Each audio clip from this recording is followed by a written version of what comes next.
एक सिंपल सा सवाल है। आज अगर आप ज़्यादा कमा रहे हैं, तो क्या ज़रूरी है कि आप ज़्यादा अच्छे से जी भी रहे हों?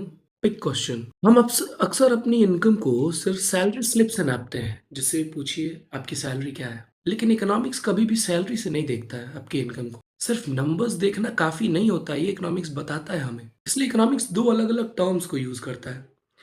एक होता है मनी इनकम और दूसरा होता है रियल इनकम। मनी इनकम का मतलब होता है कितना पैसा आपके हाथ में आया, जो भी आप सैलरी से अर्न कर रहे हो या किसी भी तरीके से। रियल इनकम का मतलब होता है उस पैसे से आप कितनी चीजें और किस क्वालिटी की जिंदगी जी पा रहे हो, किस क्वालिटी की जिंदगी या किस क्वालिटी की चीजों को आप खरीद पा रहे हो।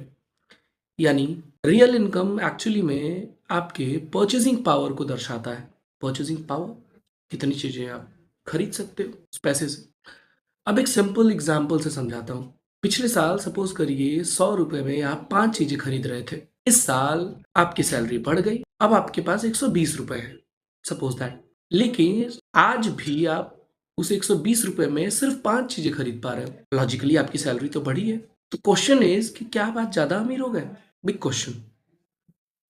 दैट्स वेयर इन्फ्लेशन का रोल आता है। जब चीजों के दाम इनकम से ज्यादा तेज बढ़ते हैं, तो रियल इनकम इकोनॉमिक्स की भाषा में कम हो जाती है, भले आपकी मनी इनकम बढ़ रही हो। इसलिए इकोनॉमिक्स कहता है कि real income is equal to purchasing power. है ना माइंड ब्लोइंग?